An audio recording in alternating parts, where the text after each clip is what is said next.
السلام عليكم. ما معنى كلمة قواعد؟ ذكر الخالق مسمى قواعد في كتابه في 3 مواضع، مرة مع النساء، ومرة في حالة إبراهيم وإسماعيل عليهم وعلى الأنبياء جميعا السلام حينما أنشأوا البيت، ومرة مع البنيان فأتى الله بنيانهم من القواعد، مرة مع النساء، مرة في حالة إبراهيم وإسماعيل مع البيت، ومرة مع البنيان. ما معنى القواعد؟ لو رحت لمعنى القواعد في علم اللغة هتلقى مثلا يعني الأساسات.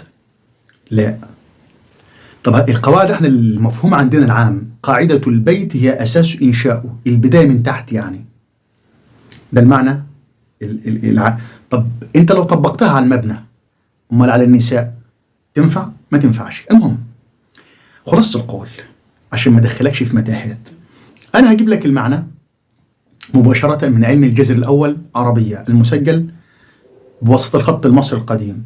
ما معنى قواعد في علم الجذر الأول؟ قواعد دي جملة من كلمتين، معناها خلاصة معناها تلك الخلاصة أنه إيه؟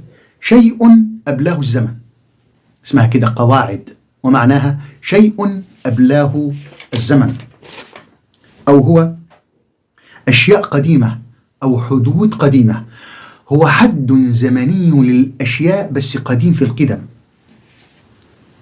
حد بعيد الزمن شوية، شيء أبلاه الزمن. تعال نطبق المعنى ده على ما أتى في كتاب الله ونشوفه مطابق ولا لا. خلي حالة إبراهيم وإسماعيل للآخر وهقول لك دلوقتي عشان تعرف إن إبراهيم أنشأ البيت ولا كان البيت أصلا موجود، الأنقاض بتاعته موجودة. طيب في سورة النور، أعوذ بالله من الشيطان الرجيم، بسم الله الرحمن الرحيم، والقواعد من النساء اللاتي لا يرجون نكاحا. القواعد من النساء، طبعا اللي عارفينه احنا ان القواعد من النساء دول ناس كبيرة في السن، صح؟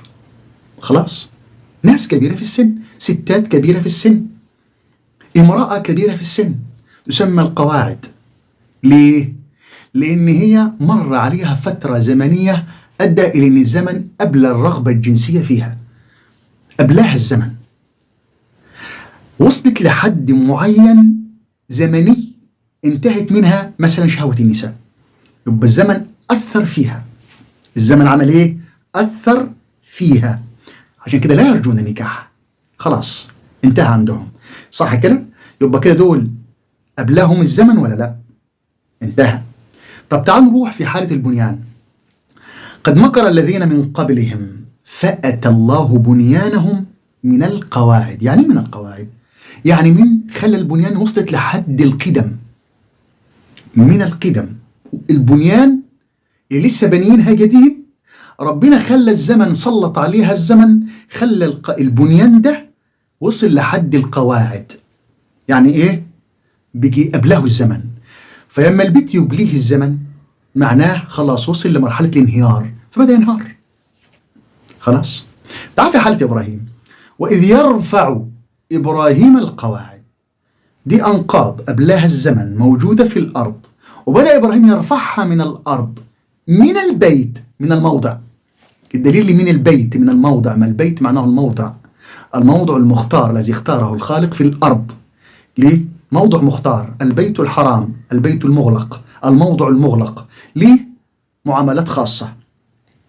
فهنا إبراهيم بيرفع ما أبلاه الزمن اللي هي القواعد، يعني إبراهيم بيرفع ما أبلاه الزمن من القواعد، من البيت. البيت ده موجود منذ القدم، ده اللي فهمت أنا من سياق الآية، من معنى القواعد. وإسماعيل ربنا تقبل منا إنك أنت السميع العليم. أنا ما جبتش حاجة من عندي، روح طبق المعنى ده القواعد على الآية مع النساء بالذات. هتروح في تفسير القواعد في حالة النساء والقواعد من النساء، هتلقى حتى في حالة إبراهيم إذ يرفع القواعد جاب لك النساء برضه، وجاب لك المرأة حينما تقعد عن الحيض يحدث لها مش عارف، لا مش كده، هي حدود زمنية، يعني الزمن أثر في شيء في شيء معين لدرجة أنه أبلاه، وصلوا لحد زمني معين. هذا والله أعلى وأعلم، والسلام عليكم ورحمة الله وبركاته.